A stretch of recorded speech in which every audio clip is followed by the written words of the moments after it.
Oral health is often hailed as a window to overall health, revealing hidden signs of diseases like osteoporosis, diabetes, and HIV.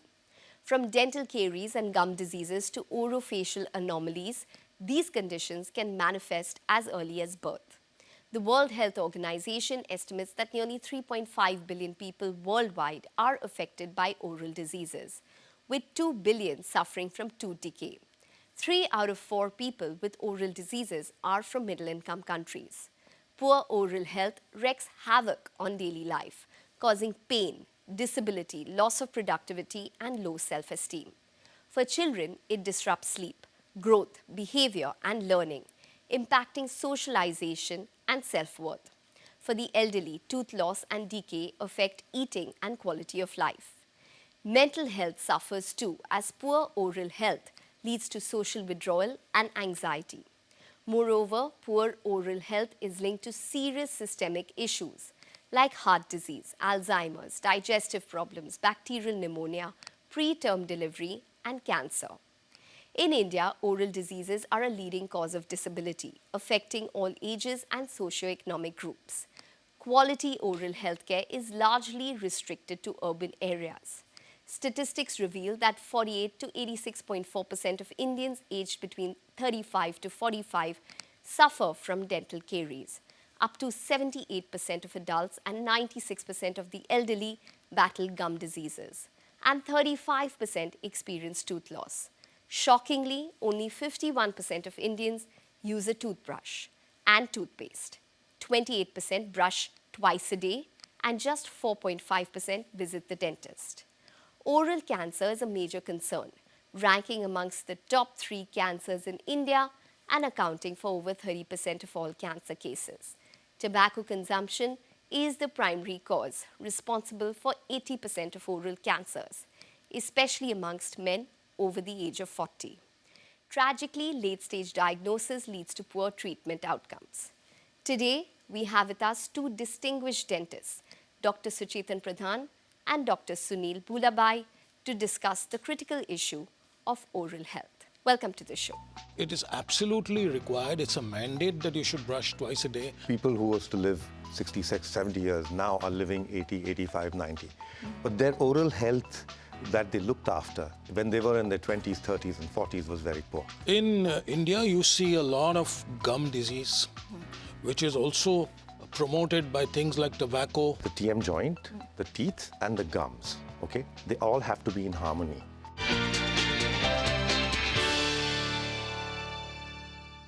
Dr. Pradhan, let me start with you. Around 60% of Indians have some kind of oral health issues. Only 5% seek proactive care. Why is that? So there are 2 or 3 reasons for that. Let me keep it extremely short. First of all is the lack of awareness. 2 is the lack of economic abilities to spend on dentistry. And the 3rd is not that much peer pressure, especially in the rural areas. In the urban areas, and there was a study that we did which said that more than 50% of the kids in the slums in Mumbai do it, but they don't get dental help. Okay, but Dr. Sunil, one of the statistics say that only 50% of Indians brush twice a day. Do you think that's simply because of a lack of awareness? Or do you think it's also a cultural issue where, one of the statistics or reports that I was reading indicated that we just don't feel the need to brush more than once a day? It's not a question of need. It is absolutely required. It's a mandate that you should brush twice a day. In the morning to remove everything that has been lying in your mouth while you're sleeping at night, and the acidogenic bacteria that work on it and create harmful acids, etc., and to generate freshness. And in the evening, of course, to remove all food debris and material that may be going to remain in your mouth through the night. You clean it up, you rinse it, and then you go to sleep. Okay, but what happens if you don't? If you can just explain to us what are the risks of not doing so? So what happens is there's a buildup of what is known as a biofilm on the teeth. And the biofilm contains bacteria, especially bacteria like strep mutans, which is what causes cavities. So, and of course, gum disease has different bacteria, but there is a whole bacterial biofilm that happens in the teeth. So if you don't remove that biofilm, then the bacteria will remain there and they will act on the gums and of course in the teeth. And so the gum disease and the dental caries both will be a factor if you don't remove the biofilm. So it's extremely important, especially at night, because when you've just eaten and then you go to sleep and it has time to act. Is it more of a rural problem? Is it also as prevalent in the urban population? So I would assume, looking at the stats, that the rural problem would be slightly more because also availability of toothbrushes, toothpastes, and other oral health aids is much less than in the urban areas. But awareness, and as Sunil said, awareness and knowledge has to be imparted so that people will be more, able to do what they have to do. What is the most common issue that you see when it comes to oral health in children? So, of course, first is the initiation of the brushing techniques that the mothers and the parents have to do into their kids. And then, of course, there's a lot of milk bottles, caries, and those problems that happen. People continue to give milk bottles instead of breastfeeding and then giving whole kind of food. And then you have dental caries, which is, again, a problem. What we can do is we can prevent this from happening by actually doing sealants and things like that in kids when their molars come out in the oral cavity. So if you intervene at that stage, you can have no dental issues that need treatment at all. And we can remineralize the teeth. So what age do you think oral health should probably start being looked into very carefully? I mean, when the teeth come out in the oral cavity, you've got to brush them. So that's at about 6 months. Okay. You'll have to start the brushing. You can use your fingers, and you don't have to use toothpaste, for example. And then as you go along, you will be telling the child how to brush by himself, herself, and then take them to the dentist when the molars start erupting out, and then get the sealants done. So that would be a good age to take them. The incremental amount of junk food that children have been eating has increased. Has that affected dental health in what you've seen in your practice? Absolutely. And not only just junk food, but sugars. Sugars by themselves don't cause cavities, but the bacteria and sugars are a lethal combination. So when the sugars are present in the oral cavity and bacteria are present, they will cause demineralization of the enamel and then going on to the dentine and so on and so forth. So that's going to happen. So therefore, it's very important that the parents are also instructed in the dietary habits that they should inculcate in their kids. And that's very, very important. Okay. Well, Dr. Sunil, what about the dental health issues that you see in adults? What is the most common dental health issue that you see? In India, you see a lot of gum disease, which is also promoted by things like tobacco and supari. You see people who have broken chipped teeth because of betel nut, that is supari again. And of course, regular things like root canals, missing teeth, everything. We have a multitude of problems, but most prevalent would be gum disease. What is gum disease and what are the symptoms? What are the signs of it? Right. So gum disease, basically when you, like Suchetan earlier said, there's a biofilm that deposits around the tooth. That then gets infused with microparticles of food.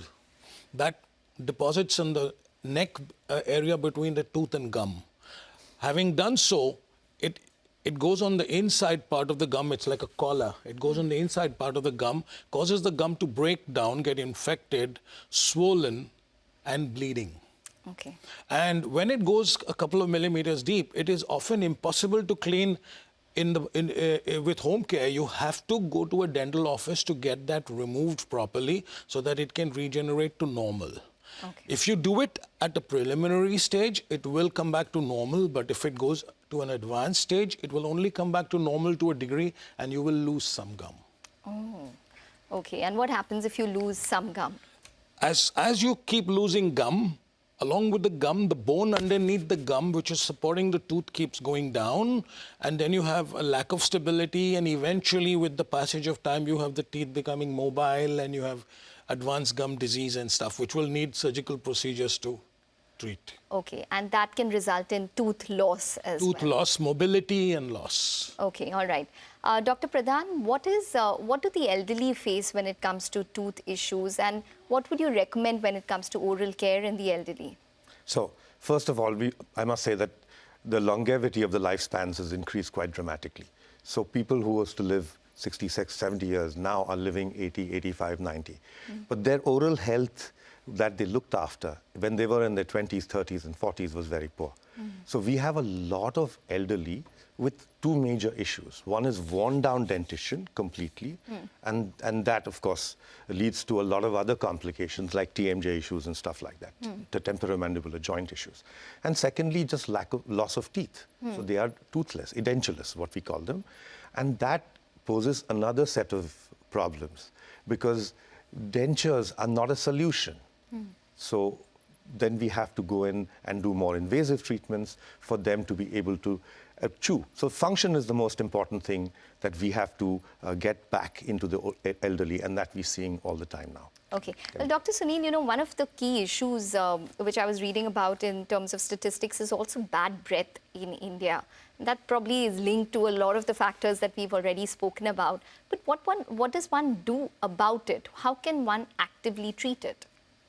The first thing you do, bad breath is called halitosis in technical terms. The first thing you do to prevent bad breath is to make sure that your mouth is clean. It's free of debris, because when the bacteria break down food material and food particles, they cause putrefaction and odor. And that odor manifests as bad breath.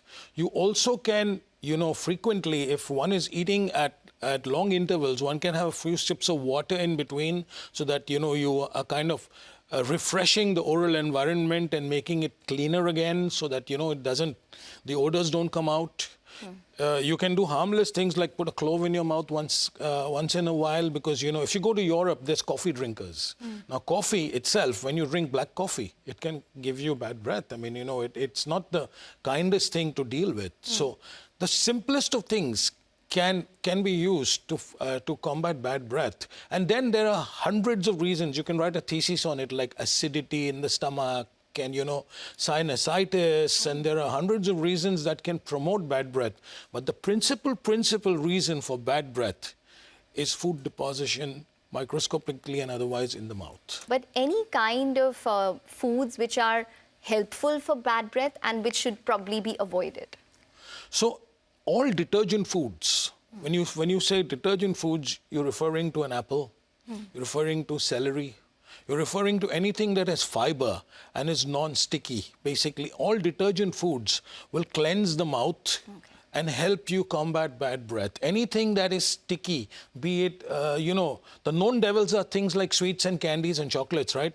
The unknown devils are potato wafers, cookies, because they all have refined sugar as the end products that will stick in and around your teeth and gums. And eventually, if it's not cleaned meticulously, you will have bad breath. Can tooth problems manifest as other symptoms and not just a toothache? Say, for example, a earache or a migraine? Absolutely. In fact, so the joint, the TM joint, the teeth and the gums, they all have to be in harmony. And if any one of them is disharmonious to the other two, then you will find deleterious effects on the other two, or that particular reason. So what happens is, when you have wear of the teeth, you will also find TM joint issues, and that leads to very severe, sometimes very severe earaches and migraines and pain around the temples and things like that. So people don't realize that it's because of the teeth that you're having this, and they go all over the place, and eventually they land up to our doorsteps, and then we can help them out. So we're happy that we can help them out. We're going to take a short break, but we'll be back with more questions. Stay tuned.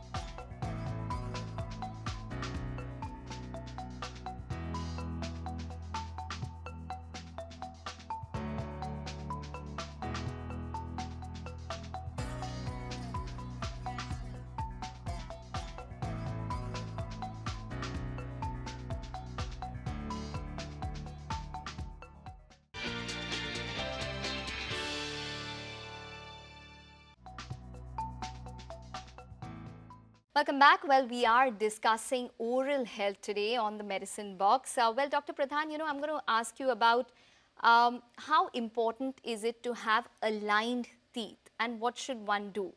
Again, aligned teeth are not just for cosmetic reasons. They're also for functional reasons. As I said before, if your teeth, the way they meet, what we call occlusion, is not proper, it can lead to other damage to the joints, to the gums. We have bone loss around the teeth. So there are other things that can happen. So alignment, people have this misconception that alignment is a cosmetic treatment. It's not only a cosmetic treatment. Of course, it can also be a cosmetic treatment, but it is also a very functional treatment, and alignment is extremely important. Okay, so can you do that at any stage in life, and how would it be? Would it only be via braces? Yes, it's mainly via braces, alignment of the teeth. Cosmetically, we can use veneers and stuff, and that's a different issue. But alignment is by, and today we have invisible braces, so to say, which are more digitally orientated, and we have algos which give us the final result before we start, and so those are called aligners.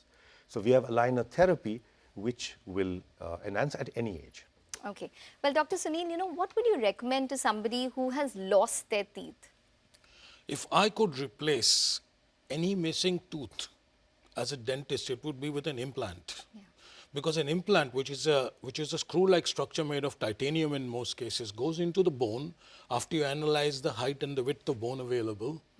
It then takes a permanent tooth as a replacement on it, and it allows somebody to function most normally, rather than do something else which will either involve support from the gum, or you have to grind down an adjacent tooth and make something like a bridge, which is again, in my opinion, not as it is a little bit more mutilating compared to just doing an implant, which will reinstate a tooth for what it is. Okay. But is it necessary to replace a tooth? It is 100% necessary to replace a tooth. We were just discussing earlier about tooth alignment, right? When you do, what aligners or braces does is changes root positions in the jaw. When you change root positions, you support your jaw bones better, and your youthful look and your entire projection of your face is far more positive than if you have to just change the position of the crowns with veneers, etc. You know what I mean? Yeah. Because your bones are filled with roots now. Yeah. And to answer your question, yes, aligners will help you and will reposition all the teeth, but to some extent, braces will be the whole full Monty. Okay. What is probably the most common cosmetic dental procedure which is currently underway, and how safe or unsafe is it?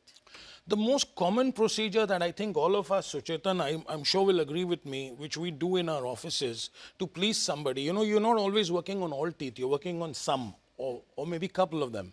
The most common procedure is bonding, because you take materials from your rack, you treat the tooth in a specific way, and you apply the material to effect a correction or repair the tooth or do a cosmetic filling where it's very visible.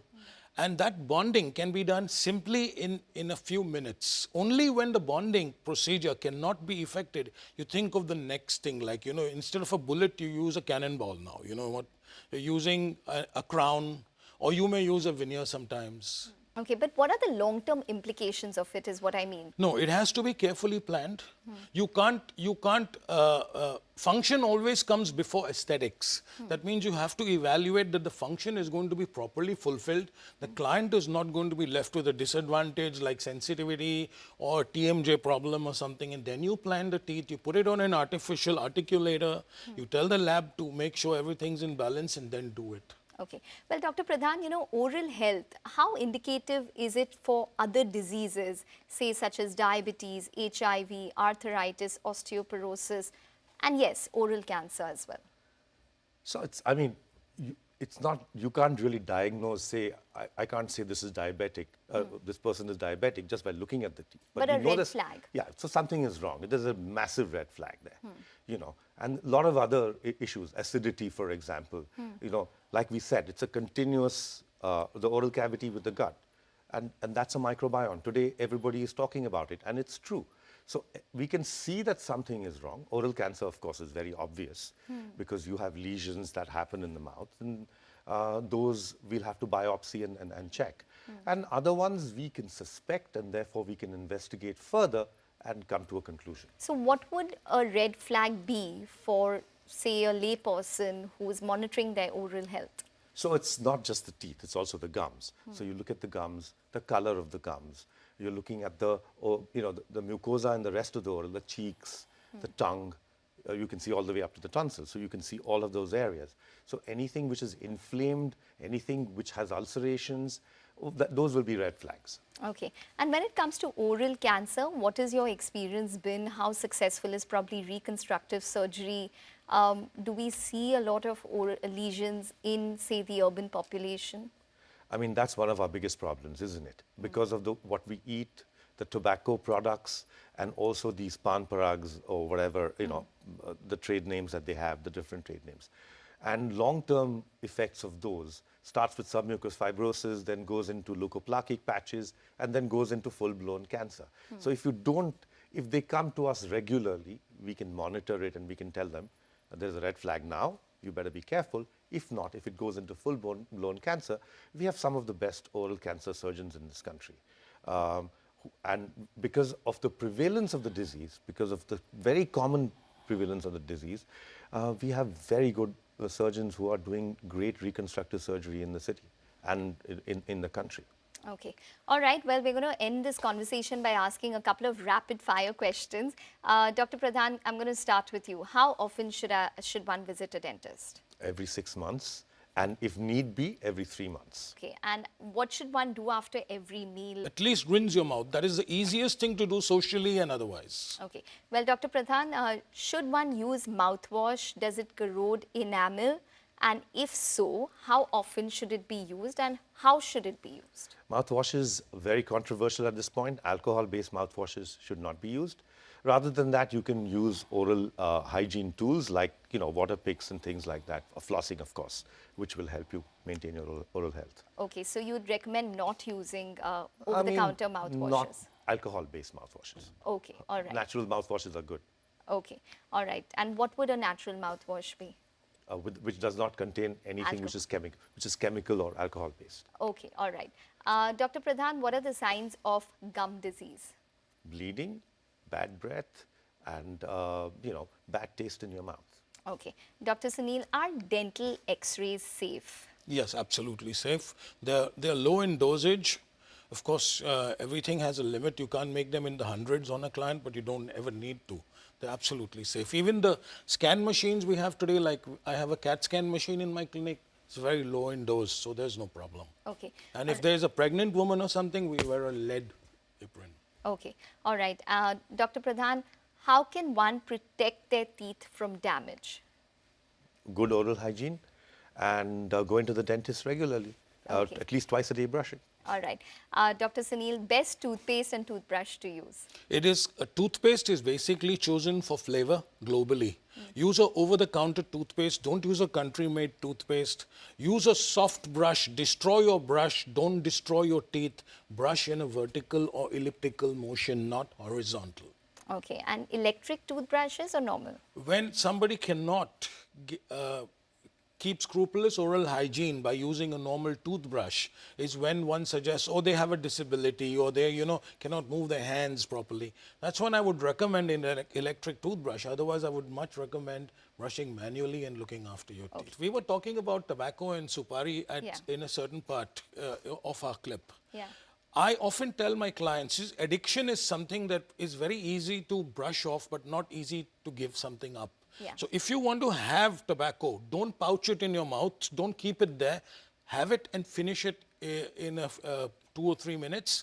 And supari, you are at the mercy of God because supari is extremely, extremely bad in terms of breaking your teeth down. The number one cause of tooth breakage in India is supari. Number one cause in the West is ice. And what about smoking?